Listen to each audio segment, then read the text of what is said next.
What you're about to witness isn't a routine policy disagreement or a heated soundbite engineered for social media. It's a fundamental clash over truth, accountability, and the rule of law, unfolding in real time inside a congressional hearing that's supposed to serve the American public. At the heart of this exchange was a very specific allegation. Gentleman's time expired. I now recognize the gentleman from Michigan, Mr. Thanedar, for 5 minutes of questions. Please remember to stick to the 5 minutes. Thank you, Chairman Garbarino and Ranking Member Thompson, for having this hearing today. I know the American people have been demanding answers from this administration on their unlawful actions, so I hope we are able to get some useful answers from our witnesses today. Secretary Noem, this past May, I asked you during a congressional hearing if it was the policy of DHS to follow orders issued by federal courts. You said on the record, and I'm quoting here, "We are following all federal orders." End of my quote, end of your quote. Secretary Noem, you lied to me under oath that day. You lied to the American people, and you have betrayed the trust placed upon you in your role as Secretary of Homeland Security. You defied federal court orders when you refused to order the deportation flights to El Salvador in March to turn around.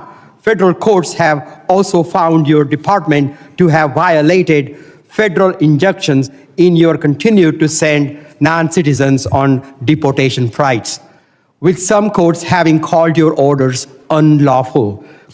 Secretary Noem, I just have 3 questions for you.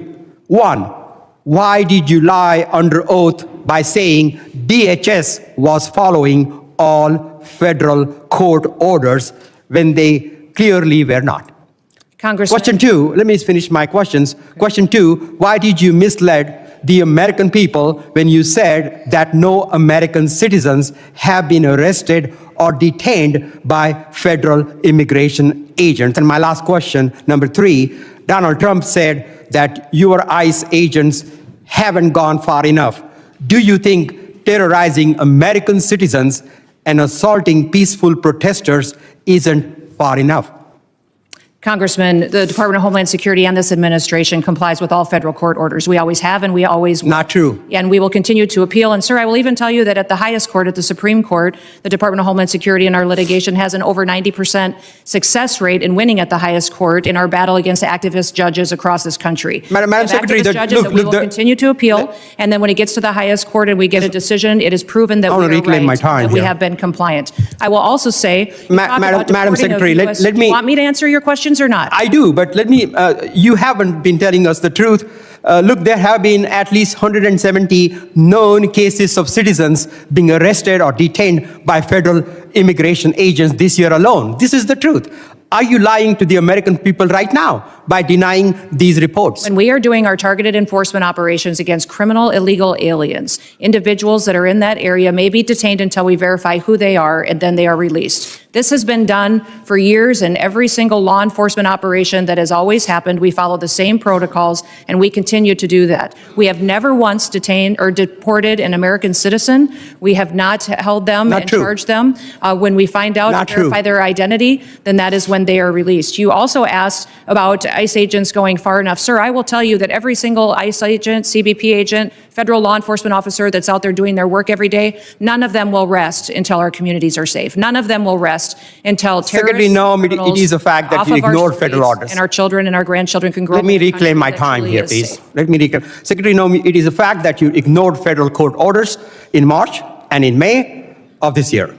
Do you plan on ignoring more federal orders? I'm sick of your lies, and the American people demand the truth. Because you keep saying it doesn't make it true. I am sick of your lies. The American people are sick of these lies. American people demand truth.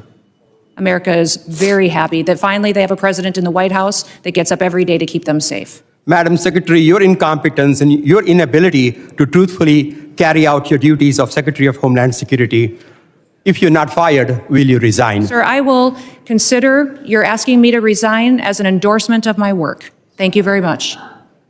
I yield back my time. Gentleman yields back his time. I'll remind members that they are entitled to ask questions during their time. Witnesses are entitled to answer those questions.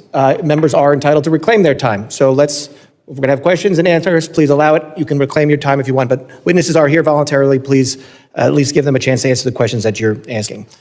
I now recognize the gentleman from Texas, Mr. Pfluger, for 5 minutes of questions. Thank you, Mr. Chairman, and it's unfortunate that our colleagues on the other side of the aisle for 5 straight years now have no concern for anything worldwide threats-wise, and I have proven that. We're supposed to be talking about worldwide threats, but unfortunately we're talking about homeland threats in our homeland. And Director, can you just reaffirm the number for us of people that match the terror watch list that are in our country? There's 18,000 known and suspected terrorists in the country right now. Congressman Shri Thanedar was not accusing Secretary Kristi Noem of making a mistake or offering a misleading talking point. He was accusing her of lying under oath about whether the Department of Homeland Security follows federal court orders. That distinction matters. In the American system, disagreements with judges are resolved through appeals, not defiance. When a cabinet secretary testifies before Congress, their words carry legal weight. If those statements are false, it is not political theater. It is a potential breach of public trust. Thanedar laid out his argument carefully. He pointed to court rulings that found DHS had violated injunctions related to deportation flights and immigration enforcement. These were not abstract claims. Federal judges had already weighed in, using language like unlawful to describe certain actions. His accusation was that Noem publicly claimed full compliance, while those rulings showed otherwise. That is why he repeatedly returned to the phrase under oath. He was grounding his argument in process, not ideology. Noem's response revealed the administration's broader strategy. Rather than addressing the specific instances raised, she reframed the issue as a battle against activist judges and emphasized DHS's success rate at the Supreme Court. That framing is important for viewers to understand. Appealing a ruling and eventually winning does not mean an agency was compliant at the time the order was issued. Courts do not operate retroactively. If an injunction is in place, it must be followed until it is stayed or overturned. That legal nuance is what the exchange kept circling, without resolution. The debate over American citizens being detained by immigration agents followed a similar pattern. Thanedar cited documented cases where U.S. citizens were arrested or held temporarily. Noem responded by drawing a distinction between being detained for verification and being formally charged or deported. Legally, that distinction exists. Practically, it raises serious civil liberties questions. Being handcuffed, held, or questioned by armed federal agents because of how you look, where you live, or who you are with is not a minor inconvenience. For citizens caught in those situations, the experience can be traumatic, even if they are later released. What made this moment resonate was not just the raised voices, but what they represented. On one side was a lawmaker insisting that facts, court orders, and sworn testimony still matter. On the other was an administration official defending her department by broadening the argument to public safety, terrorism, and loyalty to law enforcement.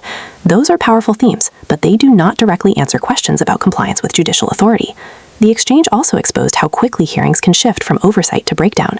Interruptions, reclaimed time, and escalating rhetoric turned what could have been a clarifying moment for the public into a standoff.